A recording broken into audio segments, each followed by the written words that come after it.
Christmas dinner at Annalina's always felt like a warm embrace until that year. The scent of roasted turkey and cranberry sauce hung heavy in the air, a stark contrast to the venom Serafina spewed across the polished mahogany table. She raised her glass, her eyes fixed on me with a chilling satisfaction. "You're so desperate for attention, Vivian, always making yourself the victim. It's pathetic, really. Everyone here knows what you are, and it certainly isn't a good sister." I met her gaze, a small, knowing smile playing on my lips. She thought her words were a final blow, but Serafina had no idea I already knew everything, and the real show was still weeks away. Serafina and I, born just 18 months apart, were inseparable through childhood. She was the vibrant, charismatic one, always drawing attention, while I was the quiet, supportive anchor. Our dynamic worked. I admired her sparkle, and she relied on my steadiness. First minor crack appeared when she borrowed my allowance for a concert, promising to repay me, a promise that quietly faded into memory. I dismissed it as typical sibling antics. Still, the good times shone brighter. I remember building a massive blanket fort in the living room one rainy afternoon, whispering about our future lives, Serafina promising we'd always have each other. That memory, innocent and pure, now felt like a cruel joke. Our bond deepened after college when we shared an apartment, navigating our early careers. Serafina, ever the dreamer, bounced between aspirations, and I, ever the pragmatist, supported her. I covered most of our rent for a year when she was between opportunities, loaned her money for her nebulous entrepreneurial venture, and was her unwavering emotional rock through every romantic mishap. I believed she was my soulmate sister, a bond unbreakable by anything. Her effusive gratitude and vows of loyalty made me believe she was different, truly grateful. We'd taken annual sister trips, backpacking through Europe, sun-soaked Caribbean cruises. Last year, I'd even paid for her portion of our family cruise. I had invested so much, not just money, but a piece of my soul into our shared future. The first real warning sign, a tremor beneath the surface, came after our mother passed. Modest inheritance, a total of $150,000, was to be split equally.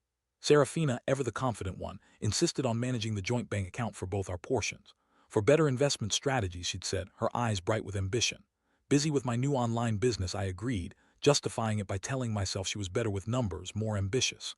"It's just practical, Vive," she'd assured me. "Two heads are better than one, and I'll keep us on track." Soon, small loan repayments from me to her started, always with a promise of repayment that never materialized, a pattern quietly forming. The pattern of disrespect began to emerge with alarming clarity. At an art gallery opening, my boss, Mr. Thompson, mentioned a significant promotion opportunity he was considering me for. Serafina, overhearing, loudly interjected, "Vivian's so clumsy with finances, she barely manages her own rent. I have to remind her constantly."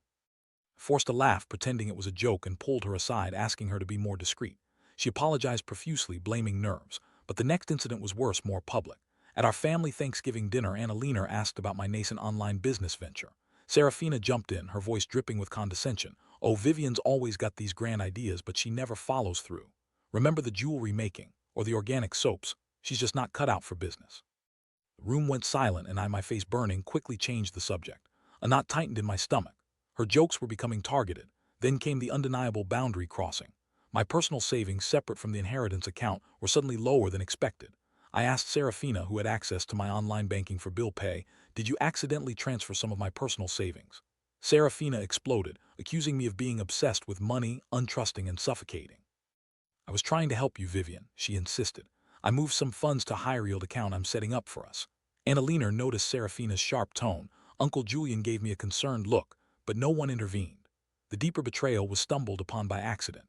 I was searching for an old photo of our mother on my laptop, and accidentally opened an old cloud backup of Serafina's phone from when we briefly shared an account years ago. Lingering unease, a flicker of intuition, made me look deeper into current files.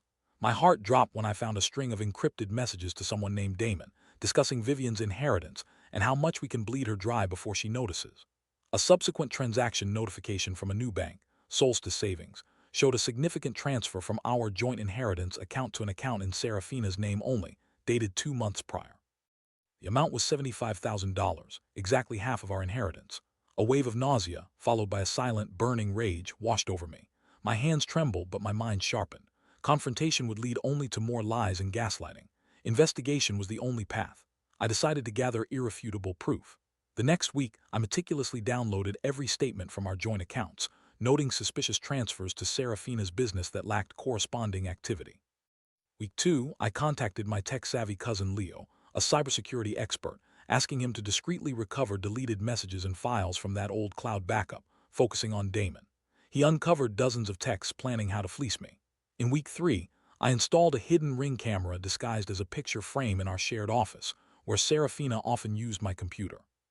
Week 4, a discreet check of Serafina's mail revealed a credit card statement for Solstice savings showing lavish spending, a designer handbag, a weekend getaway to Napa, expensive dinners, all this while she claimed financial struggles.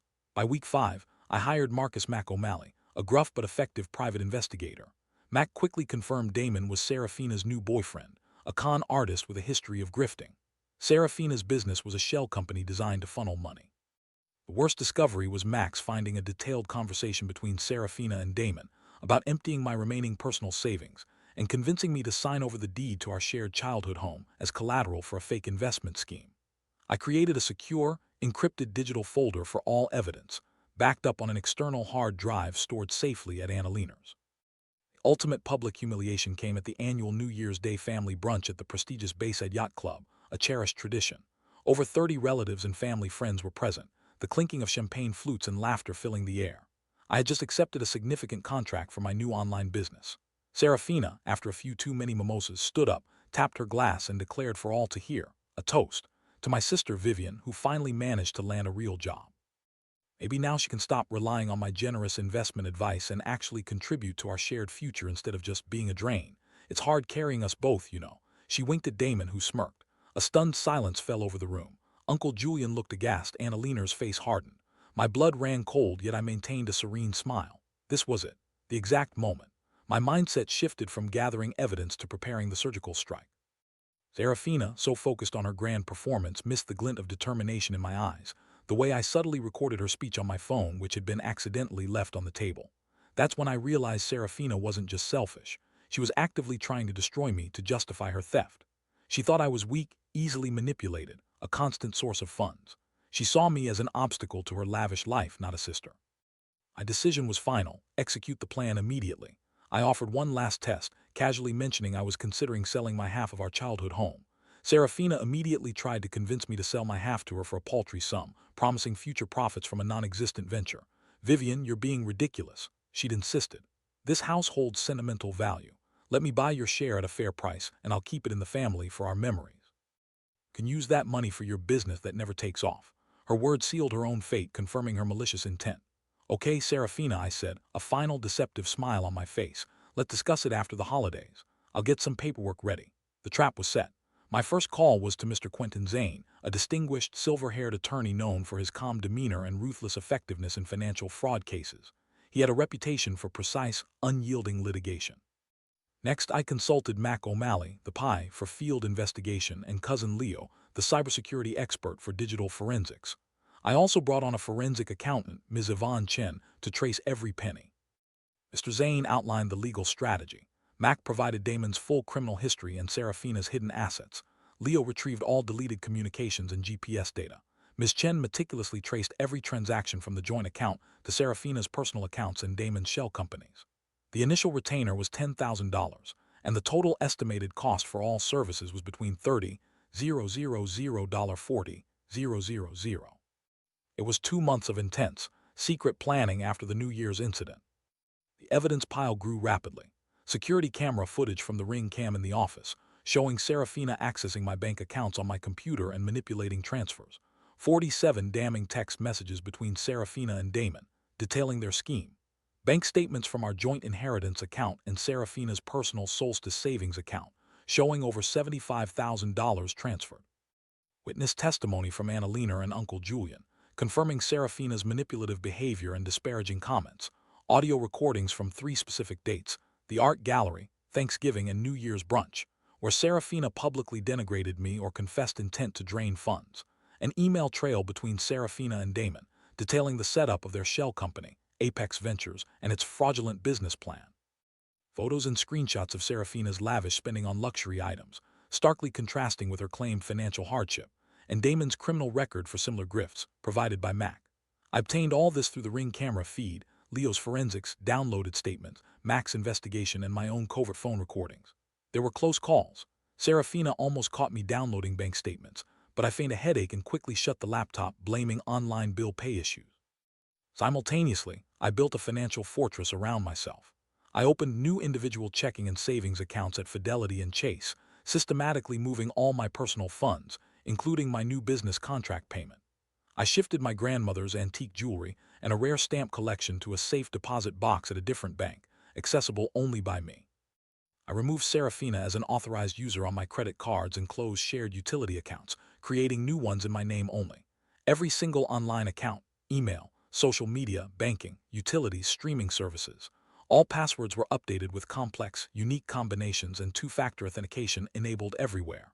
All my recurring bills were rerouted to my new, individual bank accounts. I even left a small, dormant checking account with a few $100s, easily discoverable, to give Serafina a false sense of security. Mr. Zane armed me with legal weapons. We filed a civil fraud lawsuit, sought an emergency restraining order based on financial exploitation and harassment, and prepared paperwork to dissolve our joint ownership of the childhood home, forcing an immediate sale with proceeds split. The case was filed in the county where the inheritance account was opened and where Serafina's Apex Ventures was registered, providing a favorable legal framework. Mr. Zane cited multiple legal precedents of fiduciary duty breach and elder exploitation, the principle applying strongly to Serafina managing our mother's inheritance.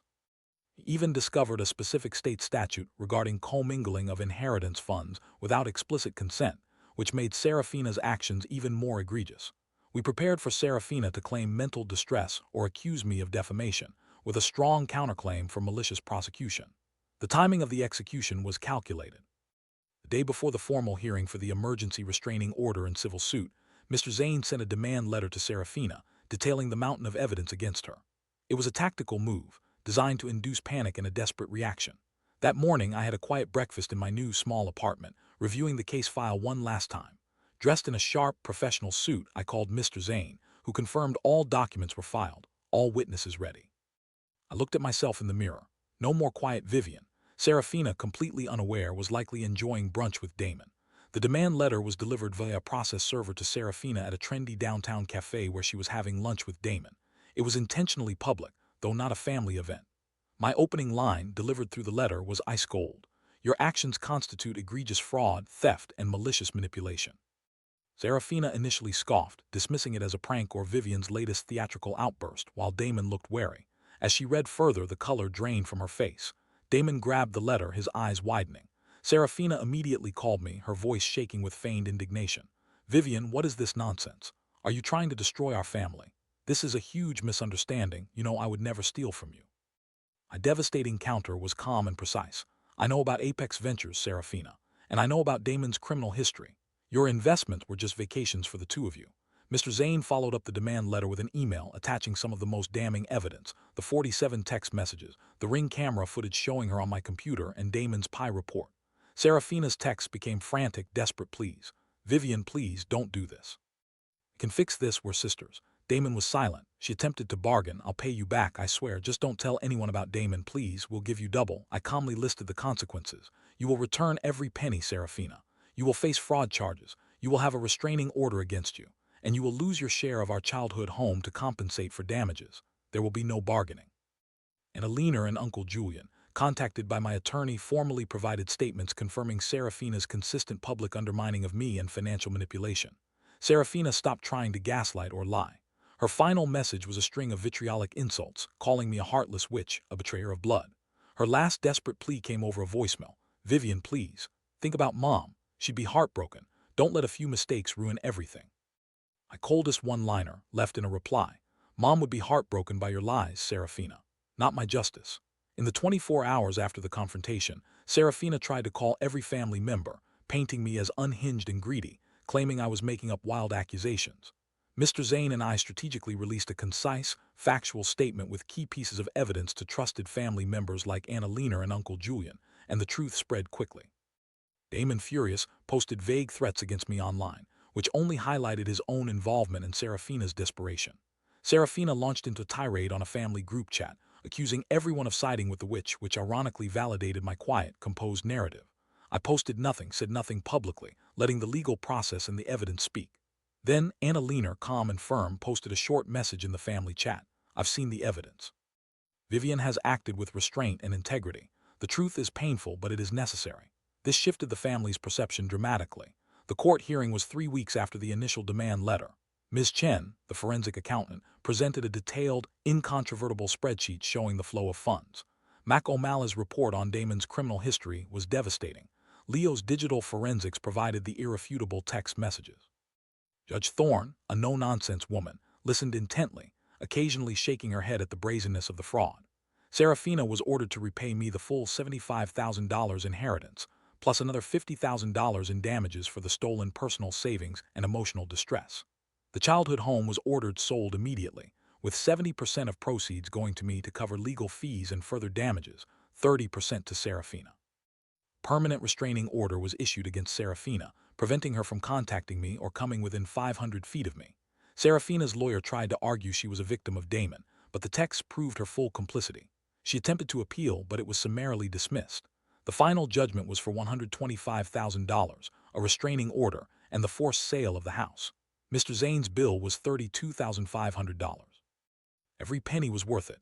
Serafina lost her apartment and now lives with her parents, relegated to the spare room. She was fired from her marketing consultant job after the news spread, and now works part-time as a cashier at a convenience store 15 miles away. Damon abandoned her immediately. Uncle Julian, Aunt Carol, and several cousins cut ties entirely. Even some family friends distanced themselves. Her bank accounts were frozen. She accumulated significant personal debt from the lavish spending she couldn't maintain, and she was ordered to pay me the $125,000 over time, which she'll struggle to do. Damon disappeared, likely on to his next target, leaving Serafina with the legal mess. She became a pariah in our social circles, known as the scammer sister. She's now reliant on the very parents she once disparaged, confined to the small town she always longed to escape. Her designer handbags and frequent spa trips were replaced by cheap uniforms and bus rides. I, on the other hand, moved into a spacious, light-filled apartment in a vibrant part of the city, no longer constrained by shared living or emotional manipulation. My online business thrived, growing by 200% after the distraction was removed, and I invested the recovered funds wisely, building a solid financial future. I started dating a kind, honest architect named Zane, who brought stability and genuine respect into my life. I finally took that painting class I'd always wanted to, something Serafina had always belittled as frivolous. The ordeal unexpectedly forged a deeper, more honest bond with Annalena and cousin Leo, who became my chosen family. Annalena, my loyal friend, provided emotional support, practical advice, and a safe space during the darkest times. I learned that true strength wasn't in accommodating others, but in valuing myself and protecting my peace. Months later, I saw Serafina working at the convenience store. She looked tired and disheveled, nervously looking away when our eyes met. On a shelf directly above her head, I noticed a small, poorly handwritten sign, "Victim Support Line Information Here." The woman who called me pathetic and a victim was now surrounded by reminders of actual victims, a victim of her own greed. I picked up a pack of gum, paid with a crisp 20 and left without a word, the ghost of my calm smile returning. I walked out into the sunshine, knowing my peace was hard-won and irrevocably hers.